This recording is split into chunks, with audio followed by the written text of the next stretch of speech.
Hi, my name is Sylvie. I am a certified health coach and fitness trainer, and I strive to help you achieve flexibility of the body, the metabolism, and the mindset using fasting, movement, and mindfulness. In today's video, we are focusing on flexibility of the metabolism using fasting, and I'm going to go over the benefits of a 20-hour fast. As you may know, I am a big proponent of using the 24 intermittent fasting method, and so we're going to talk about why in today's video, and also we're going to discuss how you can ensure that fasting for 20 hours and eating during a 4-hour window is the right intermittent fasting method for you. Let's start with the benefits of the 24 intermittent fasting method and how it works so efficiently to not only help you lose weight but improve your overall health. So what happens during a 20-hour fast? Let's talk about that. Your body starts switching from using glucose for energy to using ketones for energy at around the 12-hour mark. So after fasting overnight for about 12 hours, if you measure your ketone levels using a ketone monitor, you're likely to notice that you'll produce a little bit of ketones at that point. And then as you keep fasting, the longer you fast, your ketone production will increase and your body will be using less glucose, using more of your fat cells to produce more ketones. And that relationship keeps happening until you get to about 28 hours.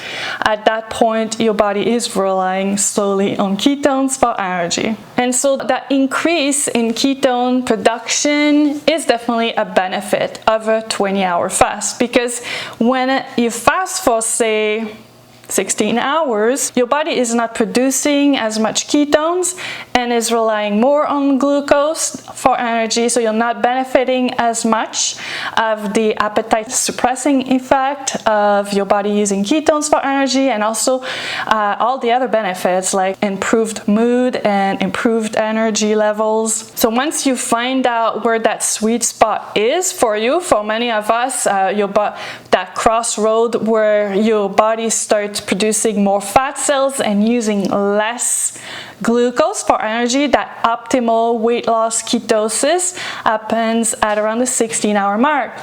So if you break your fast right at 16 hours, you're not really benefiting from ketosis as much.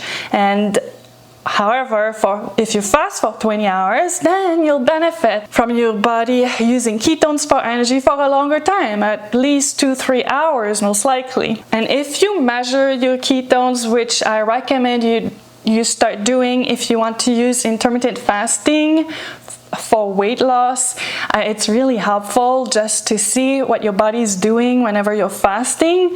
You'll probably notice that it's around 16 to 18 hours that your body starts producing about 1.0 on the ketone monitor, and that is a good level to really start noticing a difference and feel it in your body, and that's what I call the switch.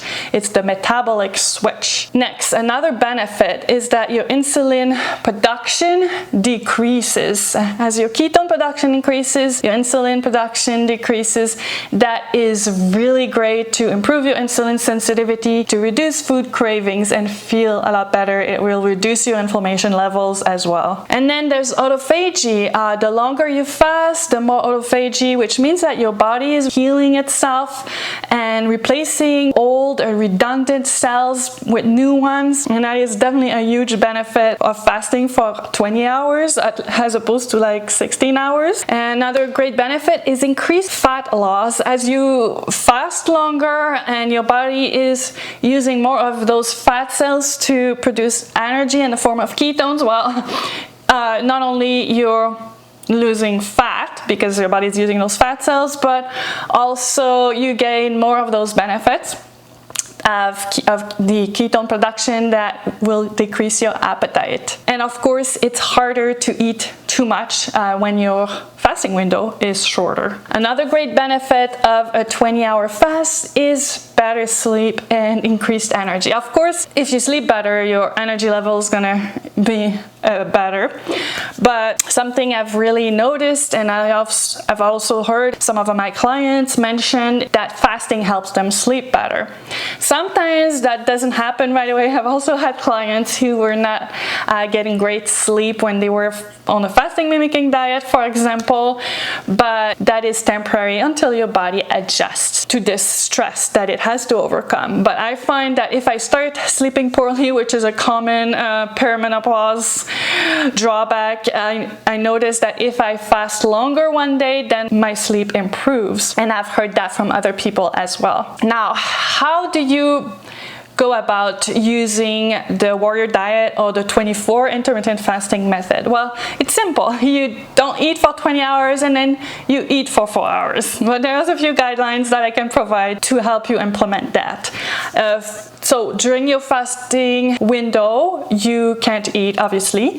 You can drink anything that doesn't have calories, and you can even have some calories in the form of fats. For example, I enjoy full fat coconut milk in my coffee and even some stevia. You can have lemon water, apple cider vinegar water. You can have carbonated water. So black tea, black coffee, herbal teas that are not flavored, things like that. And then when you break your fast, you may wonder, how do I break my fast? Well, you don't really have to stress about how to break your fast if you are fasting for only 20 hours. Just eat what you feel like eating as long as it's healthy whole food, and you should be good to go. Maybe start with something smaller and then have your bigger meal a bit later. That's also a good idea. That's what I did when I was on the warrior diet for weight loss. Next, the last part of the video is how to make sure that a 20-hour fast is the right intermittent fasting method for you. Well, you just have to ensure that it's long enough to get into optimal weight loss ketosis. So using a ketone monitor maybe to check your ketone level and to make sure that you're experiencing that switch where your hunger is not bothering you the same way. You feel energetic and you feel great. Even though you feel hungry, you still feel happy. That's a great way. And then to make sure that you stay there for maybe 2 hours. That's pretty much all you need to do to make sure that it's the right method for you. If you're struggling, if you don't experience that switch, and if you check your ketone levels and they're not going above 1.0 on the ketone monitor, then you may want to consider maybe doing a 24-hour fast.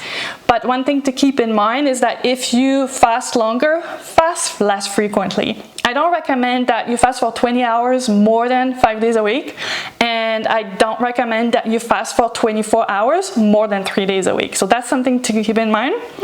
And that's about it. That covers all the benefits of a 20-hour fast, and it helps you decide if this is the right method to try to achieve your health goals. And I hope you found this video helpful. See you next time.